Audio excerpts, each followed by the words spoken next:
नमस्कार दोस्तों।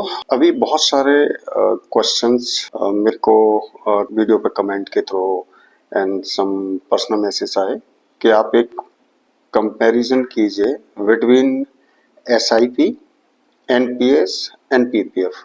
कौन सा इन्वेस्टमेंट के लिए बेहतर विकल्प है और अगर हम रेगुलर कंट्रीब्यूशन करते हैं तो बेहतर फंड किससे तैयार हो सकता है। आइए आज हम चर्चा करते हैं इसके ऊपर डिटेल में कि अगर आप कंटिन्यूस हर मंथ इन्वेस्टमेंट करते हैं तो आपके लिए बेहतर विकल्प के तौर पर क्या हो सकता है। S I P, N P S या पी पी एफ, सही ऑप्शन कौन सा है, किसमें ज़्यादा ग्रो पैसा हो सकता है और किसमें रिस्क कम है, किसमें टैक्स बेनिफिट मिलता है, किसमें पैसा ज़रूरत पड़ने पर निकाला जा सकता है।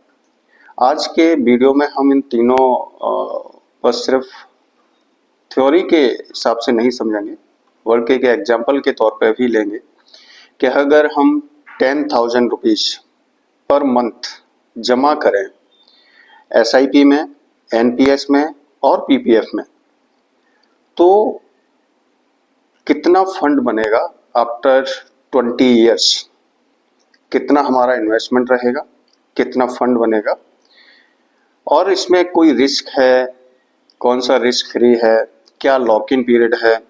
हम एंड टू एंड कंपैरिजन को समझेंगे। सो वीडियो को अंत तक जरूर देखिए और लास्ट में एक फॉर्मूले पर भी डिस्कशन करेंगे कि हमारा बेस्ट इन्वेस्टमेंट क्या हो सकता है। सो किसी व्यक्ति को एसआईपी चुनना चाहिए, किसे एनपीएस और किसे पीपीएफ। आइए समझते हैं वीडियो के माध्यम से। सबसे पहले एक बहुत इंपॉर्टेंट बात समझिए। बहुत से लोग पूछते हैं भाई एसआईपी अच्छा है या पीपीएफ या एनपीएस, ज़्यादा रिटर्न कहाँ मिलता है एसआईपी में। लेकिन ये सवाल थोड़ा गलत है क्योंकि एसआईपी, एनपीएस और पीपीएफ तीनों का पर्पस एग्जैक्टली सेम नहीं होता। एसआईपी कोई अलग इन्वेस्टमेंट प्रोडक्ट नहीं है। एसआईपी यानी systematic investment plan mutual fund में फिक्स्ड अमाउंट को नियमित तरीके से इन्वेस्ट करने का तरीका है। आप मंथली एसआईपी कर सकते हैं। आपके पैसे उस म्यूचुअल फंड स्कीम के हिसाब से इक्विटी या दूसरे एसेट्स में इन्वेस्ट हो सकते हैं। यानी म्यूचुअल फंड में आप मंथली इन्वेस्टमेंट होता है आपका इक्विटी फंड्स में या रेट्स में। इसलिए एसआईपी का रिटर्न इस बात पर डिपेंड करेगा कि आपने किस प्रकार का म्यूचुअल फंड चुना है। दूसरी तरफ पीपीएफ एक government back small saving scheme है जिससे fixed interest rate government every quarter notify करती है। और एनपीएस पर्पस रिटायरमेंट प्लानिंग है जिसमें मार्केट लिंक इन्वेस्टमेंट और पेंशन एन्युटी कंपोनेंट शामिल हैं। इसलिए आज हम तीनों को एक ही स्केल से जज नहीं करेंगे। हम देखेंगे ग्रोथ के लिए कौन सा बेहतर है, सेफ्टी के लिए कौन सा बेहतर है, रिटायरमेंट के लिए कौन सा बेहतर है और टैक्स प्लानिंग के लिए कौन बेहतर है। सबसे पहले बात करते हैं एसआईपी की। एसआईपी यानी सिस्टमेटिक इन्वेस्टमेंट प्लान। आसान भाषा में समझिए, अगर आपके पास एक साथ 1,00,000 रुपए है, लमसम में जाकर के आप इन्वेस्ट कर सकते हैं। लेकिन अगर आप चाहते हैं कि आपके पास कम अमाउंट है लेकिन आप वो रेगुलर कंट्रीब्यूट कर सकते हैं, जैसे 10,000 रुपीज है, हर मंथ आप कंट्रीब्यूट कर सकते हैं एसआईपी के जरिए, म्यूचुअल फंड में निवेश कर सकते हैं। अगर आप 10,000 रुपीज निवेश करते हैं और इसी तरह हर महीने निवेश करते हैं डिसिप्लिन के साथ, तो आपका एक बहुत बड़ा कॉर्पस बन के आफ्टर 20 ईयर तैयार हो जाएगा।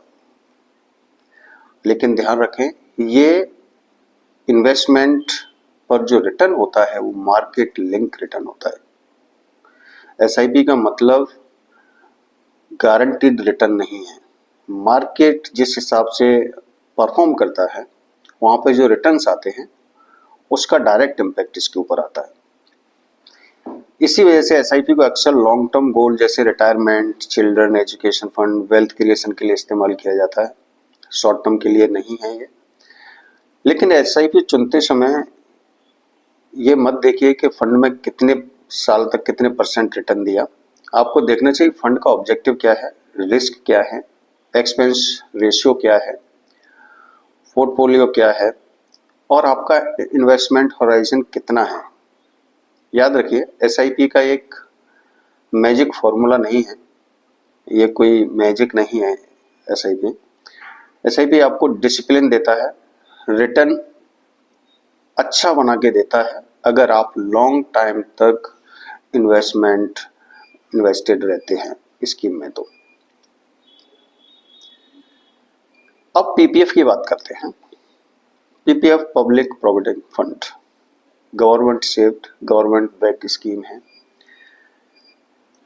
रिस्क फ्री है, गवर्नमेंट का सपोर्ट है स्कीम को। मिनिमम 500 रुपीज जमा कर सकते हैं इन 1 financial year and maximum 1.5 lakh rupees maximum amount that you can invest in 1 financial year. 1.5 lakh रुपए आप मैक्सिमम जमा कर सकते हैं। इसका मेच्योरिटी जो पीरियड होता है वो 15 साल के लिए होता है। इसे आगे भी certain condition terms and conditions follow करके आगे भी 5-5 साल के लिए आप एक्सटेंड कर सकते हैं। अब समझते हैं पीपीएफ की खासियत क्या है। टैक्स एफिशिएंसी, ये टैक्स बेनिफिट इसमें मिलता है, सेक्शन 80C के तहत एलिजिबल होता है एंड ये ओल्ड टैक्स रिजीम पर लागू होता है, न्यू टैक्स रिजीम पर नहीं है। सो आप जब भी आप अपनी प्लानिंग करें, एक सलाह लें आपके फाइनेंशियल एडवाइजर से। पीपीएफ का इंटरेस्ट इनकम टैक्स एजम्प्टेड होता है और अकाउंट बैलेंस भी टैक्स एजम्प्टेड ट्रीटमेंट के तहत ही आता है। ट्रिपल ई होता है ये, एग्जम्प्टेड बेस्ट स्कीम है। अभी करंट ब्याज दर जो इस पर गवर्नमेंट ने नोटिफाई किया है वो 7.1% का है, लेकिन ये हर क्वार्टर गवर्नमेंट इसको रिव्यू करती है, उसके बेसिस पे इसको डिसाइड करते हैं। आपके जो इंटरेस्ट होता है वो डिसाइड होता है every quarter. Long term discipline बहुत ज़रूरी है इसके लिए डिपेंड करता है, लेकिन आपका जो मिनिमम मैक्सिमम है वो 500 मिनिमम टू 1,50,000 पर एनम आप जमा कर सकते हैं। अगर आप डिसिप्लिन होकर इन्वेस्ट कर रहे हैं तो आपके लिए एक बहुत बड़ा corpus, risk free government back corpus तैयार हो सकता है। अब आते हैं एनपीएस पे, नेशनल पेंशन सिस्टम। एनपीएस को सबसे पहले एक रिटायरमेंट फोकस इन्वेस्टमेंट सिस्टम के रूप में समझें। इसमें आपका पैसा मार्केट लिंक एसेट्स में इन्वेस्ट होता है। आपके पास इन्वेस्टमेंट ऑप्शन और एसेट एलोकेशन से जुड़े चॉइस होते हैं। एनपीएस को पीएफआरडीए रेगुलेट करता है। इसका सबसे बड़ा पर्पस है रिटायरमेंट के लिए कॉर्पस बनाना और रिटायरमेंट के बाद एक निश्चित इनकम जनरेट करना पेंशन के रूप में। हर मंथ आपको एक निश्चित पेंशन मिलती रहे। एनपीएस की एक खास बात है कि इसमें equity, corporate bonds, government security जैसे एसेट क्लास में एलोकेशन होता है और इसे आप अपने हिसाब से भी चूज कर सकते हैं, एक्टिव चॉइस अगर आप रखते हैं तो। एनपीएस का डिटेल्ड वीडियो मैंने अपने यूट्यूब चैनल पे ऑलरेडी डाला है, आप जाकर के वहाँ पे ये चेक कर सकते हैं एसेट क्लास एलोकेशंस के ऊपर। इसलिए एनपीएस का रिटर्न फिक्स नहीं होता, ये मार्केट लिंक होता है। लेकिन एनपीएस का सबसे बड़ा अट्रैक्शन कई इन्वेस्टर के लिए टैक्स बेनिफिट भी है। ओल्ड टैक्स रिजीम में एलिजिबल टैक्स पेयर के लिए सेक्शन 80 CCD 1V के तहत एडिशनल 50,000 तक का डिडक्शन का प्रोविजन है, यानी आपको 50,000 रुपये एडिशनल प्रोविजन के रूप में आपको डिडक्शन मिलेगा आपको, और अगर आप ओल्ड टैक्स रिजीम के लिए एप्लीकेबल है और वो सिलेक्ट करते हैं तो। इसके अलावा एम्प्लॉयर कंट्रीब्यूशन के लिए सेक्शन 80 CCD 2 का अलग बेनिफिट हो सकता है। एप्लीकेबल कंडीशंस और टर्म्स के ऊपर डिपेंड करता है ये। लेकिन यहाँ एक महत्वपूर्ण पॉइंट है, अगर आप न्यू टैक्स रिजीम में तो 80C जैसे अधिकांश चैप्टर अवेलेबल नहीं होते हैं, ये सिर्फ ओल्ड टैक्स रिजिम के लिए ही है। हालांकि एम्प्लॉयर कंट्रीब्यूशन अंडर 80CC-D2 का बेनिफिट अवेलेबल हो सकता है, जो भी जिनका भी एनपीएस कट रहा है, अगर आप जॉब कर रहे हैं उसके लिए ये दिया गया है। डिटेल वीडियो आप चाहें तो चैनल पर जाके चेक कर सकते हैं। इसलिए एनपीएस में टैक्स सेविंग है, इसलिए अकाउंट मत खोलिए। पहले ये भी देखिए कि आप कौन सा टैक्स रिजीम आपने सेलेक्ट किया है, ओल्ड टैक्स रिजीम है या न्यू टैक्स रिजीम है, उसके अकॉर्डिंग आप ये फैसला लें। हाँ, लेकिन ये एक लॉन्ग टर्म इन्वेस्टमेंट के हिसाब से आपको बहुत ही अच्छी वेल्थ क्रिएट करके देगा एंड आपको निश्चित नियमित रेगुलर पेंशन भी देता है। अभी रिसेंटली गवर्नमेंट ने नॉन गवर्नमेंट जो एम्प्लॉयज़ हैं या जो नॉन गवर्नमेंट लोग हैं जिन्होंने एनपीएस अकाउंट ओपन किया है, उसके लिए पहले जो रेशियो था वो 60-40 था, यानी आपका आफ्टर 60 ईयर आप 60% अमाउंट विड्रॉ कर सकते हैं, 40% का आप एन्युटी खरीदेंगे जो पेंशन के रूप में आपको हर मंथ मिलता रहेगा। लेकिन अब ये नॉन गवर्नमेंट कंट्रीब्यूटर्स के लिए वो 80-20 कर दिया, यानी 80% तक आपका जो कॉर्पस बनता है उसको आप विड्रॉ कर सकते हैं, 20% आप एन्युटी के रूप में ले सकते हैं, जिसमें आपको हर मंथ मासिक पेंशन आपको मिलती रहेगी। अब सवाल आता है कि सबसे ज़्यादा जिसका इंतजार है कि अगर मैं 10,000 रुपये प्रति मंथ जमा करता हूँ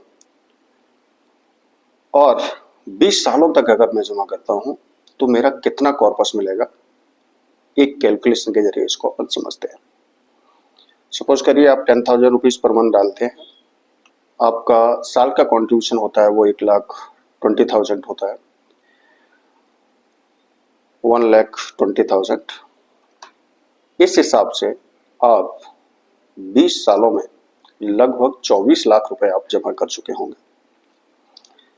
अब यहाँ एक गेम इंटरेस्टिंग होता है, आपको आपका फाइनल अमाउंट सिर्फ इस बात पर डिपेंड नहीं करता कि आपने कितना पैसा जमा किया है, यह डिपेंड करता है कि उस पैसे पर समय के साथ कितनी ग्रोथ हुई, कंपाउंडिंग पावर मोस्ट इंपॉर्टेंट। ये डिपेंड आपके चॉइस जो आपने इन्वेस्टमेंट्स की चॉइस लिया उसके ऊपर भी करता है और उनके रिटर्न्स क्या हैं उस पर भी डिपेंड करता है। एक अनुमान के अकॉर्डिंग कंपैरिजन करते हैं, अगर आपने एसआईपी में 10,000 रुपीज़ डाले, 20 ईयर्स के लिए डाले, 24 लाख रुपीस आपका डिपॉजिट अमाउंट होगा। अगर हम एक अजम्पशन लेके चलते हैं 10% का अगर आपका एवरेज रिटर्न मिलता है तो आपका कॉर्पस लगभग 75 लाख के अकॉर्डिंग बनेगा, 75 लाख के आसपास बनेगा 10% के अकॉर्डिंग। सिमिलर अगर आप एनपीएस में डालते हैं, 20 सालों के लिए डाल रहे हैं, लगभग आपका अमाउंट 10% के अकॉर्डिंग अगर यहाँ पर लेके चलते हैं 75 लाख के आसपास आपका बनेगा। ये दोनों ही स्कीम मार्केट लिंक्ड स्कीम है, ध्यान रखें, ये गारंटीड नहीं है, इसमें गारंटीड रिटर्न नहीं है। ये 10% के अकॉर्डिंग अपन अभी समझ रहे हैं। हो सकता है अगर मार्केट ने अच्छा परफॉर्म करा तो ये 10% से ऊपर भी रिटर्न आपको मिल सकता है, लेकिन अगर मार्केट का परफॉर्मेंस सही नहीं है हुआ तो आपको ये लोअर भी मिल सकता है, 8%, 9%, 7%। वो डिपेंड करता है completely on basis of the market performance. PPF को समझते हैं। पीपीएफ में भी अगर आप 10,000 जमा करते हैं, 20 ईयर के लिए जमा करते हैं, लगभग 24 लाख रुपए आप जमा कर पाएंगे। पीपीएफ का अभी के अकॉर्डिंग अभी देखें तो 7.1% ये क्वार्टरली बेसिस पर गवर्नमेंट चेंज करता है, लेकिन ये गारंटीड है, उस क्वार्टर के लिए गारंटीड इंटरेस्ट है 7.1। ये भी चेंज हो सकता है on basis of the government guidelines time to time basis, लेकिन ये स्कीम जो होती है, जो इंटरेस्ट गवर्नमेंट डिसाइड कर देती है जिस क्वार्टर का, वो गारंटीड होता है।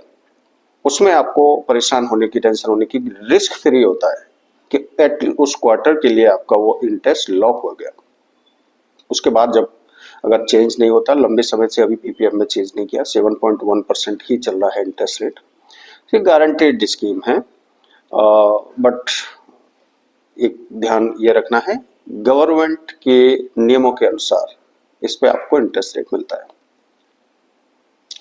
अब तीनों को रिस्क के एंगल से समझते हैं। अगर आपका पहला सवाल है मेरा पैसा मार्केट में कितना फ्लक्चुएट करेगा, तो तीनों का नेचर अलग है। एसआईपी में रिस्क इस बात पर डिपेंड करता है कि आपका म्यूचुअल फंड किस एसेट क्लास में कहाँ इन्वेस्ट करता है। ये डिपेंड करता है आपके म्यूचुअल फंड जो आपने सेलेक्ट किया है, जो एसआईपी आप जहाँ कर रहे हैं उसके ऊपर।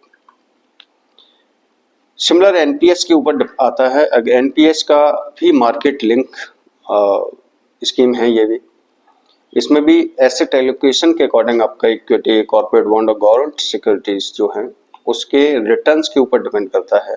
आपका इक्विटी जो है वो इक्विटीज के बेसिस पे डिपेंड करेगा कि आपका कौन सा एसेट क्लास में आपने किस इक्विटी में इन्वेस्ट किया है, और वो आपका जो फंड मैनेजर है उसका क्या रिटर्न्स आए।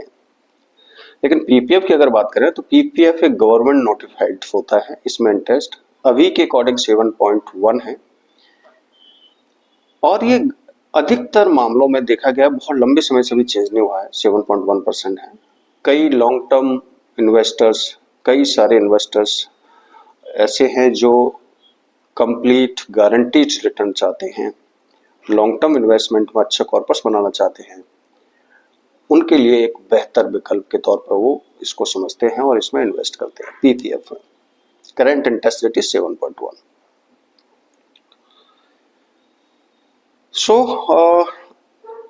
Market link, SIP, NPS and PPF is on government quarterly basis पे जो इंटरेस्ट डिसाइड करता है, लेकिन गवर्नमेंट बैक्ड है।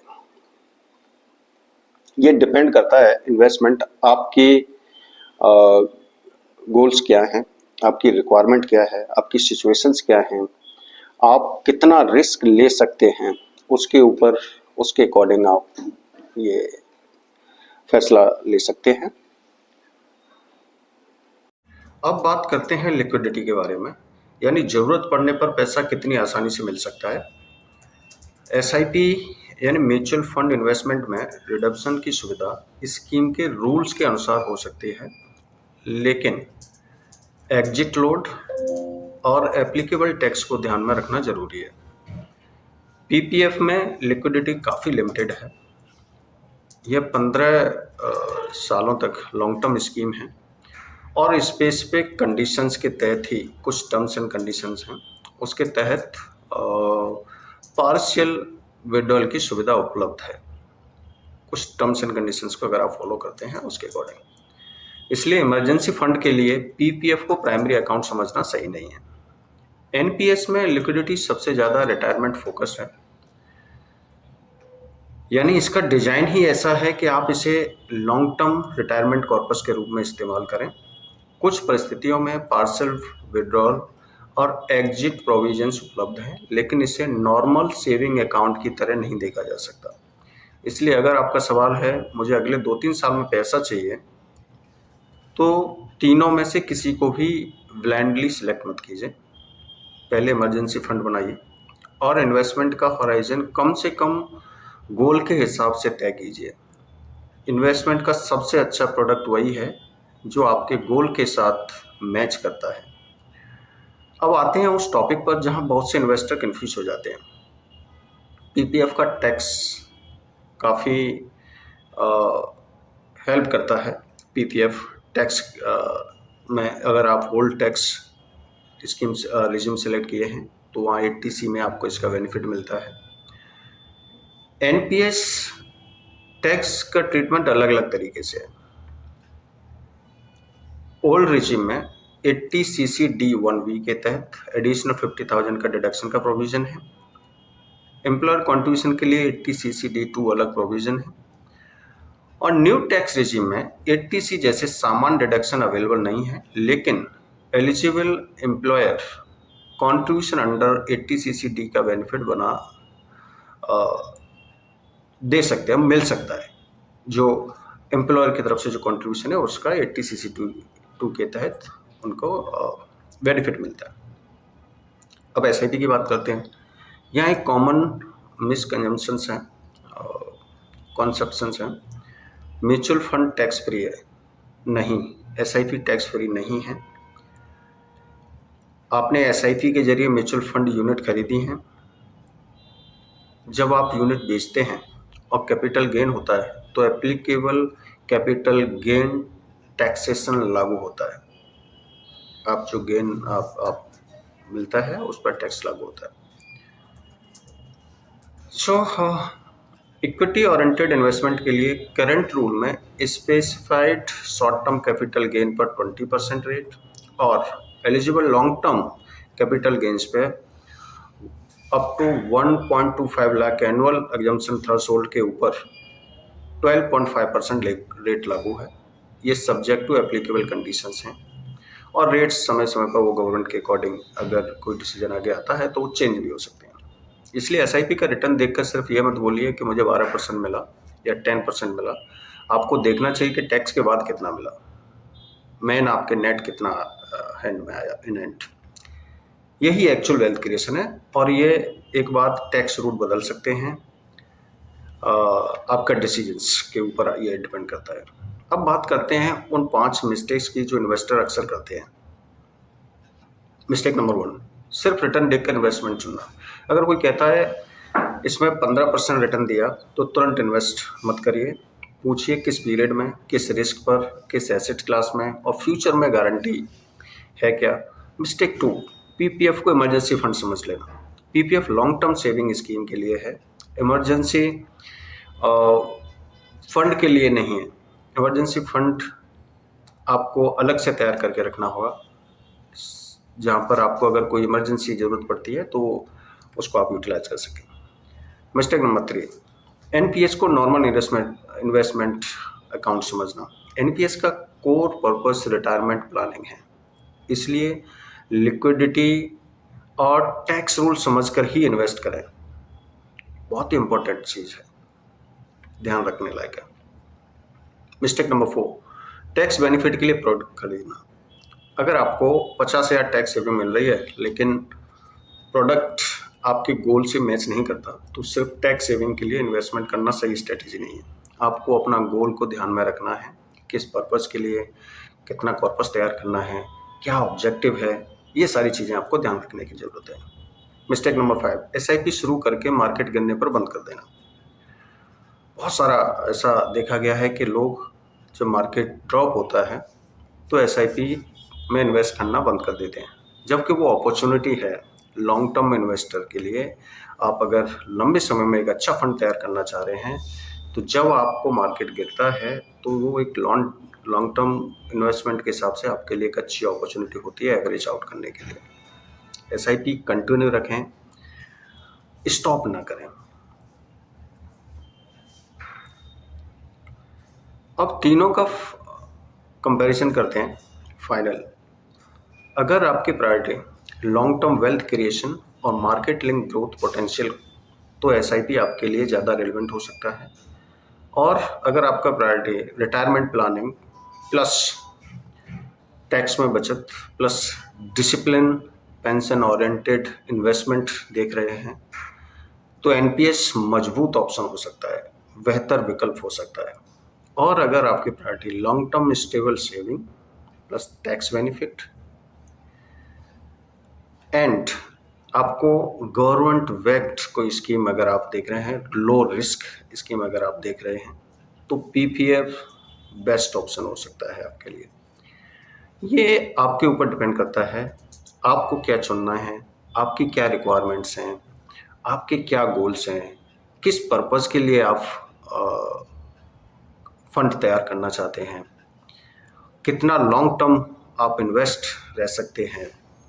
सारी चीज़ें आपको ये ध्यान में रख करके आपको डिसीजन लेना है ऑन बेसिस ऑफ आपके फाइनेंशियल अगर कोई एडवाइज़र हैं वो क्या आपको सजेस्ट कर रहे हैं, मार्केट का क्या सिचुएशंस हैं, वो सारी चीज़ों को आपको ध्यान में रखना है। तो दोस्तों आज हमने एसआईपी, एनपीएस और पीपीएफ को सिर्फ रिटर्न के आधार पर नहीं देखा, हमने देखा risk, return potential, tax, liquidity, retirement और सबसे इम्पोर्टेंट इनका सही यूज कब करना है।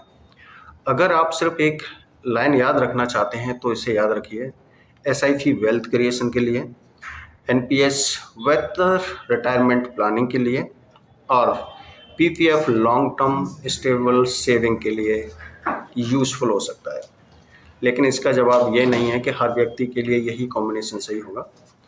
आपकी एज, आपके क्या इनकम है, आपके टैक्स का बेनिफिट क्या है, फाइनेंशियल गोल क्या है, रिस्क कितना आप सहन कर सकते हैं, रिस्क फैक्टर, ये सारी चीज़ें उसके ऊपर डिपेंड करता है।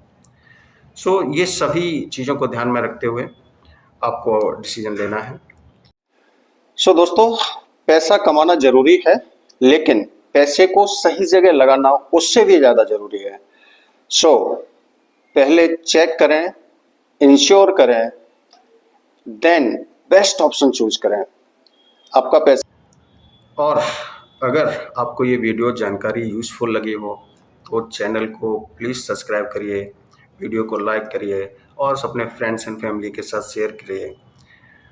मिलते हैं अगले वीडियो में। धन्यवाद।